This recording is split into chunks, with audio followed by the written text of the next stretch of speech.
About what he plans to do in the upcoming draft. Big Jerry, what you got for me? Right now, it looks like we're in line for the third pick. Now, it could move up, could move down, but if it stays at 3, is it crazy to bring up the idea of taking a quarterback with the third pick or the second pick, if you may have it? Yes. You asked me if it's crazy to bring the idea up, and I'm answering you, yes. We're playing games here, guys, but it's not the thing to be talking about at all. You know, Dak is our quarterback. Stephen A. Smith. Is Jerry coming around on Dak? He sounds like it. I don't necessarily believe him, but he sounds like it. But I think particularly on a day like today, it's very, very important to mention this point that I'm about to make. You know, we talked about it. We just alluded to the folks that we want to honor because we live in the greatest nation on God's green earth. And then we have a team that calls itself America's team. I'd like to remind everybody they haven't won a Super Bowl since 1995. They've had 3 playoff appearances since 2009. They've been walking pieces of mediocrity for the vast part of the last quarter century. And I actually think a movement should be started as to whether or not Dallas is worthy and deserving of being called America's team, because we all know that answer would be an emphatic no if you're talking about football. Now, if you're talking about public relations, if you're talking about headlines, if you're talking about hype, you're talking about the star and the helmet, you're talking about those cheerleaders, certainly you might be America's team. But when you're talking about actual productivity on the football field, hell no. It's not applicable to the Dallas Cowboys. Now back to my point about Dak Prescott. Let me be very, very clear. I think that Jerry Jones sounds good. It's real easy to sound good right now because Jerry Jones is a businessman. He's a brilliant businessman, and he's very, very astute and adroit at avoiding saying the wrong things at the wrong time.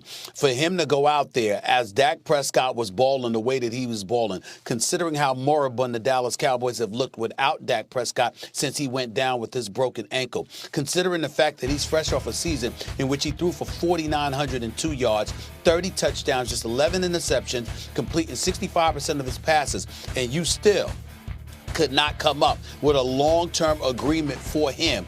Jerry Jones is smart enough to know that at this particular moment in time, while this dude recuperates from that devastating injury that cost him his season, knowing that Dak Prescott is still his best option, better than a Garrett Gilbert, better than an Andy Dalton, better than a Ben DiNucci and all of this other stuff, you damn well had better say what Jerry Jones has said. But in the end, the proof is in the pudding. It's where you sign on the dotted line. When you sign on the dotted line, instead of fretting over whether it's 4 years, 5 years, or whatever the case may be, you get this man signed to a long-term deal. Jerry Jones knows that to say anything otherwise would really be frowned upon by the American public. And as a result, he's smart enough not to say that. But we all know, because we all know football, at least to some degree, certainly not to the degree that Ryan knows it, but we all know, Max, that if you've got Trevor Lawrence available to you or Justin Fields available to you, and you're the Dallas Cowboys, if Jerry Jones couldn't sign Dak Prescott to a long-term deal,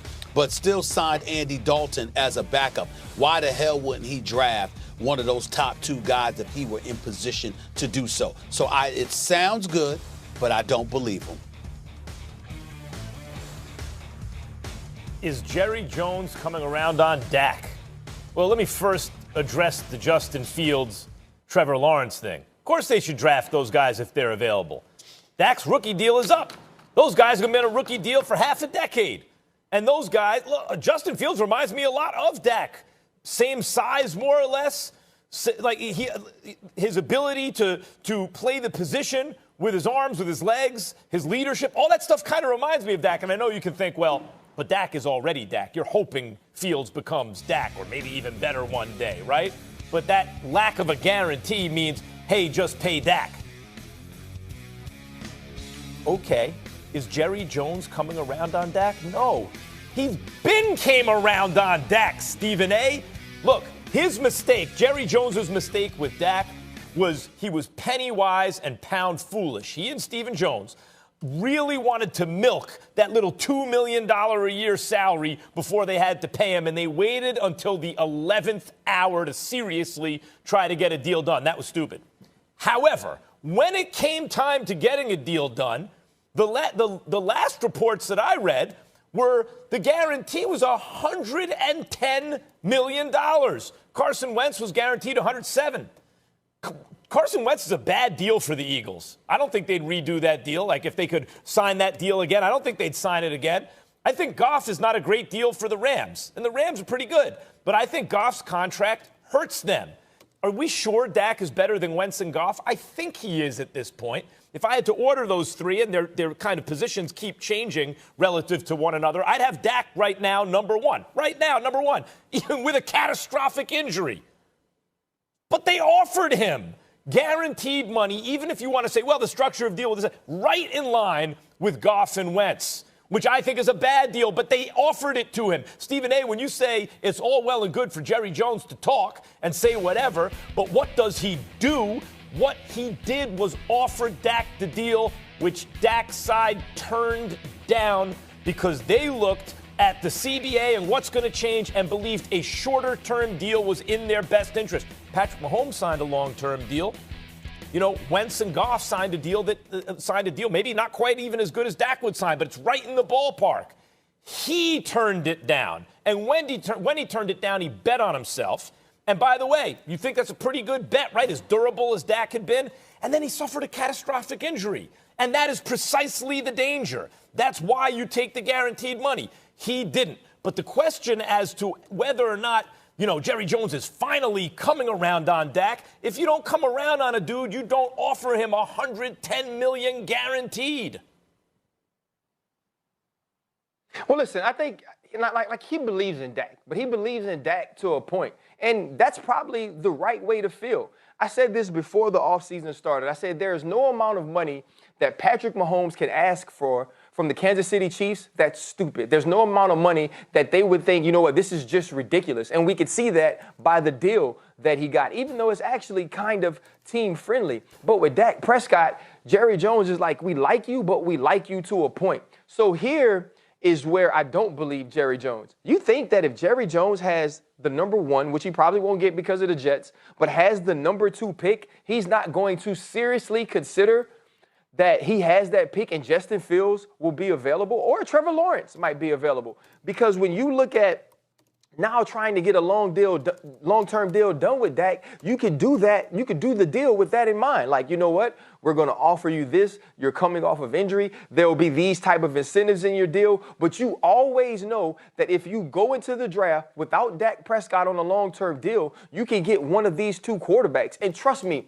the division between the measurables and the projections of these two quarterbacks is much less to me than everybody tries to make it seem. And Max mentioned Justin Fields being very similar to Dak. He is. The only difference is he's going to run low 4.5. He actually has a stronger arm. He's the better athlete. And so when you start to look at those things and you start to break those things down, I don't think Jerry Jones breaks his neck to make a deal with Dak. What he did was this. Jerry Jones is honest by convenience, right? He's honest when he has to be. He was very honest about trying to do a deal with Dak and what they were willing to offer him and the fact that they had to do good business, because at that time, that's what he wanted the public to know, that we want Dak. We are trying to sign Dak, but we have to do it and make sure it's smart. Right now, he's being honest about out of convenience. Like, yeah, Dak Prescott's our quarterback because he understands he's injured. He understands how the team looks. He understands how it might be in the locker room, how people might feel about him talking about a leader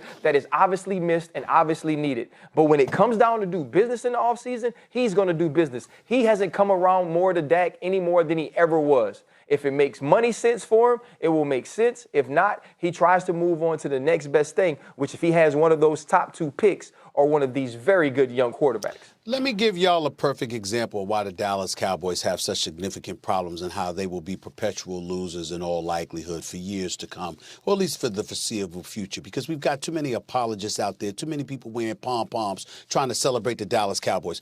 Case in point, the playmaker himself, three-time Super Bowl champion, the one and only Michael Irvin. He decides to send me a text message during this moment in time. Yes, I'm calling out Michael Irvin, Ryan Clark, right here on national television. This is what he says, Molly, Max, Ryan, I'm listening. Stephen A., let me bless you with some knowledge. Going into last week, Are you sweating, though? The two teams with the highest winning percentage in the NFL since the Super Bowl era are number one, America's team, the Dallas Cowboys, and number two, the Pittsburgh Steelers. Here we are in the year 2020. It's the new millennium. It's been a quarter century since they won a Super Bowl. They have made the playoffs 3 times since 2009. And they have a champion 3 times over, a Hall of Famer. He has a gold jacket. This is the playmaker we're talking about. And this dude, who was synonymous with winning, synonymous with championships, this dude has the temerity, the unmitigated gall to bring up the Super Bowl era. You see what I'm trying to say to y'all? I mean, damn, it's bad. You got to be loyal to your people, man. Exactly. It's bad enough the man is walking around with a bad toupee. But to sit up there and to send me these damn text messages, this is the problem with the Dallas Cowboys right now. You got to look at the full history, Stephen A. The full history of this team. You like resumes. We got to go all the way back. And Molly, in fairness to the playmaker, it's not really a two-play. He did something with his hair. I'm jealous, actually. But the bottom line is,